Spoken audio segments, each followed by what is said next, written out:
Bismillahirrahmanirrahim. Assalamualaikum warahmatullahi wabarakatuh. Nama saya Abuzar Jundi dari kelas MBS 5H. Saya di sini akan mempresentasikan apa yang telah kami pelajari selama setengah semester ini dalam matkul MSDM atau Manajemen Sumber Daya Manusia. Langsung saja kita akan masuk pada materi pertama. Materi pertama yaitu perencanaan SDM atau perencanaan sumber daya manusia. Pengertiannya yaitu perencanaan SDM yaitu proses peramalan sistematis yang menghubungkan kebutuhan SDM suatu organisasi dengan rencana strategisnya. Yang kedua yaitu faktor yang mempengaruhi perencanaan SDM, yaitu ada dua. Yang pertama lingkungan eksternal dan keputusan organisasional. Terus kemudian yang ketiga yaitu tanggung jawab perencanaan SDM. Ada 3 poin di sini. Yang pertama adalah administrasi MSDM, kemudian operasional MSDM, dan ketiga strategis MSDM. Untuk poin yang keempat yaitu mengelola kelebihan dari SDM. Yang ada 3 poin. Yang pertama memastikan arah kebijakan perusahaan, yang kedua memastikan jumlah SDM yang baik, dan yang ketiga melakukan analisis beban. Dan yang terakhir, poin terakhir poin kelima yaitu masalah dalam pengaturan SDM. Ada 2 di sini yaitu pemanfaatan SDM sebelum optimal, dan yang kedua tingkat ketidakhadiran tinggi. Oke, lanjut ke materi yang kedua, yaitu analisis pekerjaan dan tenaga kerja. Ada beberapa poin di sini. Ada 7 poin. Yang pertama yaitu analisis atau pengertian. Pengertian dari analisis adalah proses pengumpulan secara sistematis dan analisis informasi tentang pekerjaan, tugas, kewajiban, dan tanggung jawab. Masuk ke poin 2 yaitu dimensi pekerjaan, antara lain dimensi fisik, dimensi psikologi, dimensi sosial dan budaya, dan yang terakhir dimensi kekuasaan. Kemudian tujuan dan manfaat fungsi analisis pekerjaan. Yang pertama yaitu tujuan. Yang pertama yaitu menyediakan informasi pekerjaan, yang kedua mengidentifikasi hubungan supervisor, yang ketiga memberi landasan informasi. Yang kedua yaitu manfaat antara lain analisis susunan kepegawaian, yang kedua desain organisasi, dan yang ketiga redesain pekerjaan yaitu mendesain ulang pekerjaan.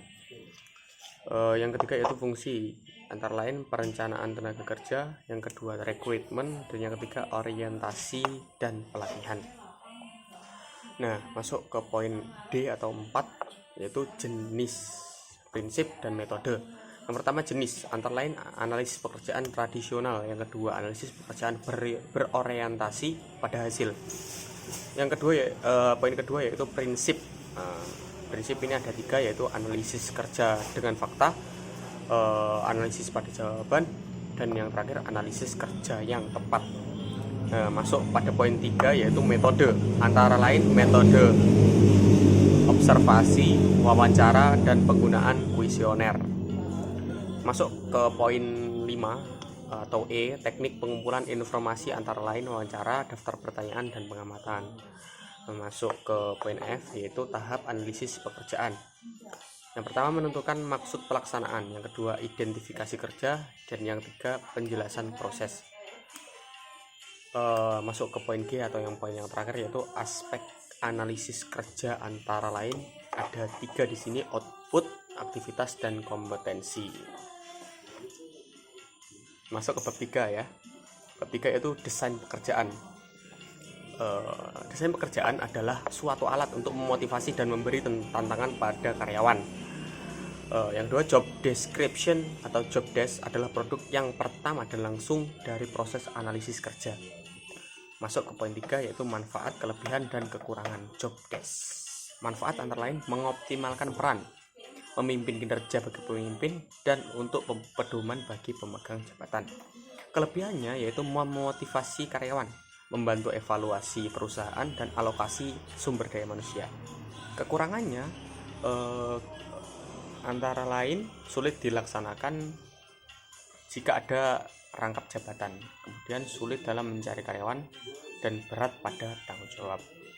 Poin keempat yaitu teknik desain pekerjaan. Ya, di sini kita akan teknik desain pekerjaan, yaitu antara lain simplikasi pekerjaan, rotasi pekerjaan, dan pemekaran pekerjaan. Masuk ke poin 5, faktor yang memengaruhi desain pekerjaan antara lain individu, teknologi, biaya, dan struktur organisasi. Poin ke-6, klasifikasi pegawai antara lain kependudukan, angkatan kerja, dan pekerjaan umum dan pekerjaan utama, dan lain-lain. Masuk ke poin terakhir, yaitu peranan departemen sumber daya manusia, yaitu menghasilkan barang dan jasa, mengatur jalannya perusahaan. Nah, itu bab 3 yaitu desain pekerjaan. Sudah dijelaskan ya. Masuk ke poin 4. Yang poin 4 yaitu bab rekrutmen tenaga kerja. Apa sih rekrutmen tenaga kerja? Yaitu proses menentukan dan menarik pelamar yang mampu bekerja dalam organisasi atau lembaga. Tujuannya antara lain menghasilkan karyawan yang mampu ditugaskan, memikat pelamar, dan menginginkan citra organisasi. Kebijakan rekrutmen antara lain promosi di dalam, kebijakan kompensasi, dan kebijakan status pegawai. Kendala rekrutmen ini antara lain kebijakan organisasi yang tidak cocok, persyaratan jabatan untuk kualifikasi pegawai, metode rekrutmennya susah, kondisi pasar yang tidak menentu, dan lain-lain. Sumber rekrutmen yaitu ada 2, internal dan eksternal. Internal seperti yang kita kenal atau dan lain-lain. Kalau eksternal itu murni kita membuka open recruitment. Kemudian sistem rekrut ada 2, yaitu sistem merit dan spoils. Nanti bisa dicari. Metode dan prosedur rekrutmen ada 2, yaitu internal dan metode eksternal.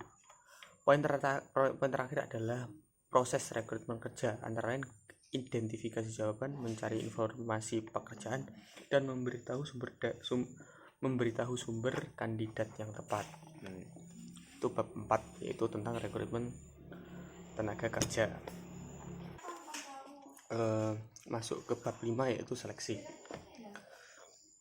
Definisi seleksi yaitu usaha perusahaan untuk atau dalam memperoleh karyawan. Tujuan seleksi tenaga kerja yaitu memperoleh karyawan yang potensial, untuk mendapatkan karyawan yang jujur, untuk mendapatkan karyawan yang disiplin, dan juga untuk mendapatkan karyawan yang cakap dalam pekerjaannya. Kemudian pendekatan dan kualifikasi seleksi. Yang pertama ada pendekatan, yaitu pendekatan suksesif, hardis, dan pendekatan compensatory.